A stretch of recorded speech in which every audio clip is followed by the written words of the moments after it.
सगी बेटी का पहाड़ों में और सौतेली बेटी का जंगल में ससुराल। कहानी शुरू होती है एक छोटे से गांव से, जहां सावित्री नाम की एक महिला अपनी 2 बेटियों के साथ रहती थी। राधा उसकी सगी बेटी थी, जबकि सीमा उसकी सौतेली बेटी। सावित्री के पति का देहांत हो चुका था और घर की जिम्मेदारी उसने अकेले ही संभाल रखी थी। लेकिन सावित्री के दिल में राधा और सीमा के लिए अलग अलग भावनाएं थीं। राधा उसकी आंखों का तारा थी, सुंदर, चंचल और हमेशा दूसरों का ध्यान अपनी ओर खींचने वाली। दूसरी ओर सीमा शांत स्वभाव की थी, जो हमेशा घर के कामों में लगी रहती। सावित्री के लिए राधा ही उसकी पहचान थी और सीमा केवल एक जिम्मेदारी। बचपन का भेदभाव। सावित्री अक्सर कहती, राधा, तुझे बड़े घर में ब्याह दूंगी, तेरे लिए सबसे अच्छे रिश्ते आएंगे। वहीं सीमा को वह डांटते हुए कहती, तू अपनी किस्मत लेकर आई है, मेहनत कर, यही तेरे लिए सबसे बड़ी पूजा है। सीमा ये सब चुपचाप सुनती और अपने काम में लग जाती।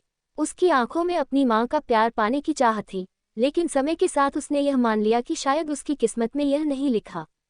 राधा को पढ़ाई और कला में रुचि थी, इसलिए सावित्री ने उसे अच्छे स्कूल में भेजा।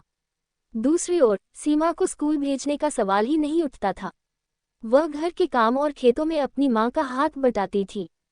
शादी की तैयारी। समय बीता और दोनों लड़कियां जवान हो गईं।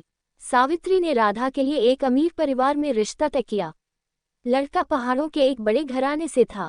सावित्री को गर्व था कि उसकी सगी बेटी एक रानी की तरह रहेगी।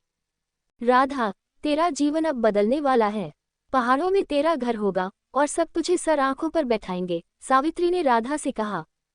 लेकिन सीमा के लिए कोई योजना नहीं थी। सावित्री ने सोचा कि उसे किसी साधारण से किसान के घर ब्याह देना ही ठीक रहेगा। जल्द ही सीमा के लिए भी एक रिश्ता आया। लड़का रमेश एक किसान था जो जंगल के पास रहता था। सावित्री ने बिना ज्यादा सोचे समझे ये रिश्ता स्वीकार कर लिया। राधा की ससुराल। पहाड़ों में रानी। राधा की शादी धूमधाम से हुई। पहाड़ों में उसका ससुराल एक बड़ा और सुंदर घर था। उसकी सास ससुर ने उसका स्वागत तो किया, लेकिन वहां का माहौल बहुत सख्त था। राधा को हर समय अपने आचरण का ध्यान रखना पड़ता।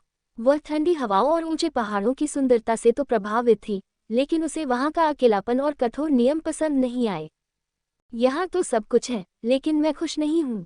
माँ ने कहा था कि मैं रानी बनूंगी, लेकिन यहाँ तो मैं पिंजरे में बंद पंछी जैसी हूँ, राधा ने एक दिन अपनी सहेली को खत में लिखा।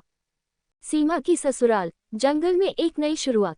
दूसरी ओर सीमा की शादी साधारण तरीके से हुई। उसका ससुराल जंगल के किनारे था। वहां का घर मिट्टी और लकड़ी का बना हुआ था और सुविधाएं बहुत कम थीं। लेकिन सीमा ने इसे अपनी किस्मत मानकर स्वीकार कर लिया। जंगल के पास रहते हुए सीमा ने वहां के पेड़ पौधों और जड़ी बूटियों का ज्ञान हासिल किया। उसने धीरे धीरे अपने ससुराल को आर्थिक रूप से मजबूत किया। उसकी मेहनत और लगन ने उसके सास ससुर और पति रमेश का दिल जीत लिया। तूने हमारे घर को खुशियों से भर दिया है, उसकी सास ने एक दिन कहा। सावित्री की सोच का बदलाव। कुछ साल बाद राधा और सीमा दोनों अपने अपने मायके आईं। राधा थकी और दुखी लग रही थी, जबकि सीमा के चेहरे पर आत्मविश्वास और संतोष झलक रहा था। माँ, पहाड़ों में सब कुछ है, लेकिन सुकून नहीं। वहाँ मैं सिर्फ एक दिखावे की गुड़िया हूँ, राधा ने अपनी माँ से शिकायत की। सीमा ने मुस्कुराते हुए कहा, माँ, जंगल में साधारण जीवन है, लेकिन वो सुकून भरा है। मैंने अपने दम पर वहाँ खुशियों का संसार बनाया है। सावित्री ने पहली बार अपनी दोनों बेटियों की जिंदगी के फर्क को समझा। उसने महसूस किया कि उसने हमेशा राधा को प्राथमिकता दी, लेकिन सीमा ने अपने संघर्षों से खुद को साबित किया। सीमा, मुझे तुझ पर गर्व है। मैंने तुझे कभी समझा ही नहीं, सावित्री ने भावुक होकर कहा।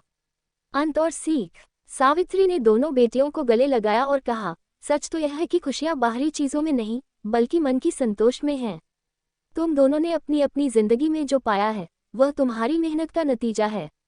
इस कहानी से यह सीख मिलती है कि जीवन की असली खूबसूरती धन दौलत या स्थिति में नहीं, बल्कि अपने दम पर बनाई गई पहचान और संतोष में है।